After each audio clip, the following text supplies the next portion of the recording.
Hello. Welcome to Promover Crypto. If you love cryptocurrency and NFT, you're in the right place. A significant change to Ethereum's proof-of-stake algorithm is in process, and the currency price has performed admirably so far this year. Many people are interested in learning what comes next on this innovative technology's roadmap. But before looking into this, I wanted to share a special 30% discount code for our website's exclusive artwork in appreciation of you, our dear viewer. You can find it in the video description. Ethereum is about to go through another significant overhaul that will address some of its major complaints, principally that it is too slow and expensive to use. This ongoing change to Ethereum's proof-of-stake algorithm is very significant because when completed it will boost the technology's scalability and make it increasingly ready for use. Once the last phases of Ethereum's shift to proof-of-stake are completed, they will enable stakeholders to start withdrawing their pledged Ether from the network. This is a tremendous improvement, but there will soon be an even more significant update that will drastically lower the cost of using Ethereum and increase its scalability. This ultimately brings the technology closer to being ready for usage on a much wider scale, which makes it a big thing.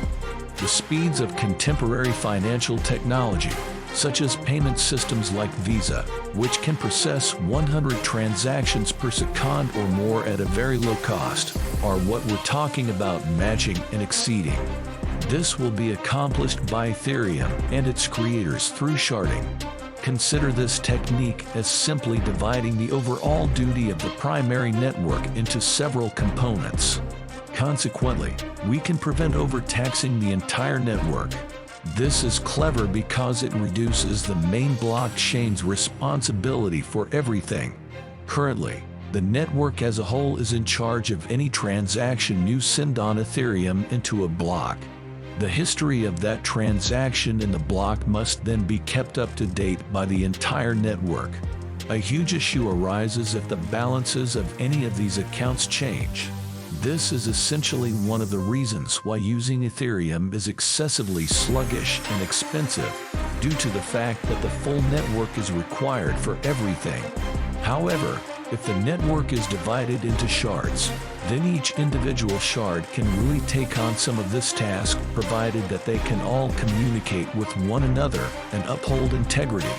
Performance is substantially improved by this. Without a doubt, sharding is a significant ongoing development for Ethereum. Additionally, this is not a small undertaking and is indeed a prolonged process. Sharding must be implemented correctly across a number of updates in order to be effective. The process of sharding has two components: sharding data and sharding execution. Sharding execution occurs when new transactions arrive and the system specifies that only a minute portion of the network is in charge of processing them rather than a full quarter of the network.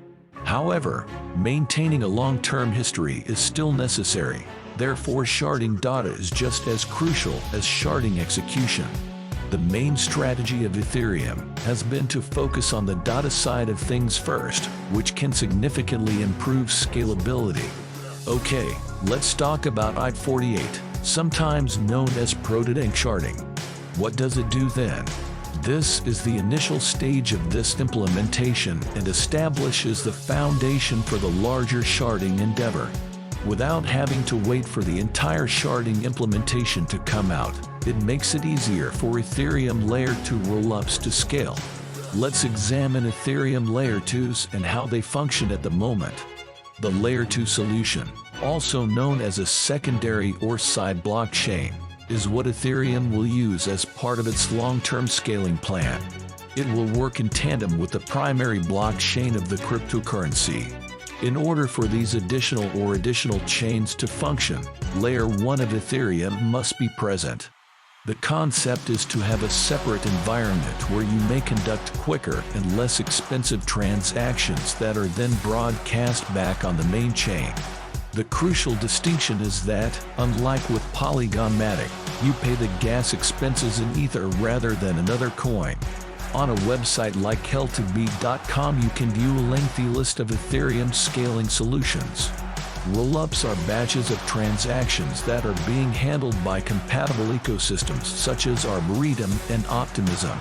In Ethereum's configuration, we can put them back onto the main chain for Ethereum, resulting in a much lesser requirement for technological resources, meaning greater scaling, or to put it simply, that we can add additional transactions.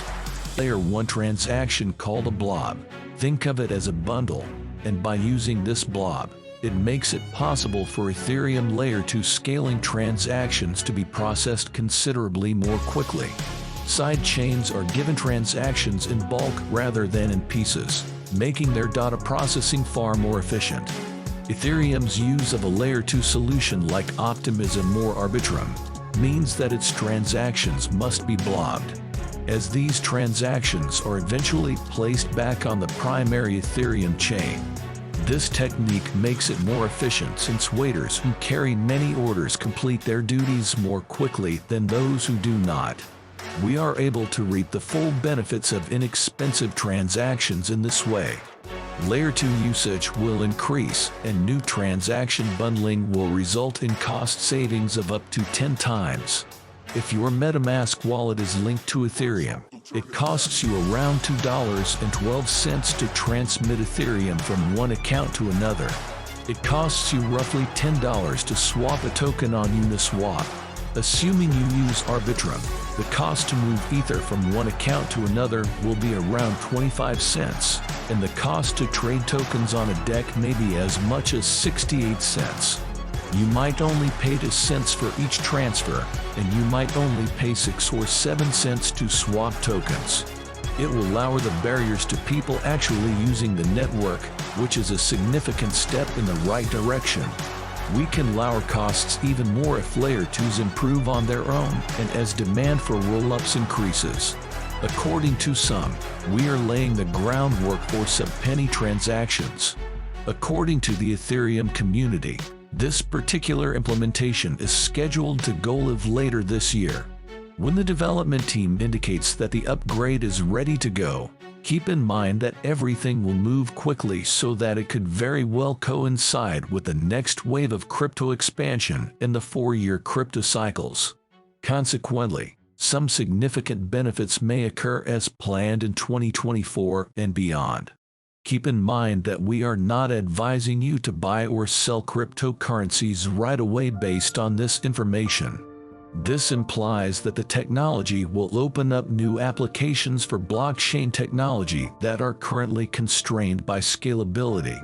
Because we lack the reliable scalability to let everyone's credit cards work on crypto rails, for instance, cryptocurrency struggles to facilitate consumer payments globally. Although we already have rather effective payment systems, we might ultimately reach that level of capability.